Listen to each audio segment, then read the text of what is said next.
আপনি কি জানেন কোন নবীর আমলে রোজা কিরকম ছিল? আসুন তা জেনে নেওয়ার আগে ইসলামকে ভালোবেসে ভিডিওতে একটি লাইক দিয়ে চ্যানেলটি সাবস্ক্রাইব করি। হযরত আদম আলাহিসাল্লামের রোজা। সৃষ্টিজীবের মধ্যে সর্বপ্রথম রোজা রাখেন হযরত আদম আলাহিসাল্লাম। হযরত আদম আলাহিসাল্লাম প্রত্যেক মাসে 13, 14 ও 15 তারিখ রোজা রাখতেন। নূহ আলাহিসাল্লামের রোজা। নূহ আলাহিসাল্লাম 950 বছর বেঁচে ছিলেন। তিনি ঈদ উল ফিতর ও ঈদ উল আজহা ছাড়া সারা বছর রোজা রাখতেন। ইদ্রিস আলাহিসাল্লামের রোজা।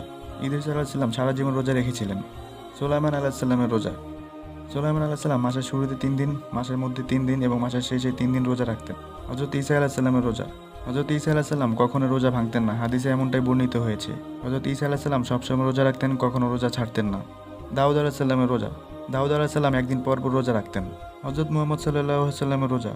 হযরত মুহাম্মদ সাল্লাল্লাহু আলাইহি সাল্লাম হলেন শেষ নবী। পূর্বে নবীদের উপর যেরকম রোজা ফরজ করা হয়েছে তার উপরে তেমনি রোজা ফরজ করা হয়েছে। শরীয়তে একজন মুসলমানের উপর নামাজ যেরকম ফরজ তেমনি রমজানের 30টি রোজা রাখাও ফরজ। আল্লাহ তাআলা আমাদের সবাইকে রমজান মাসের প্রত্যেকটি রোজা রাখার তৌফিক দান করুক। আমিন।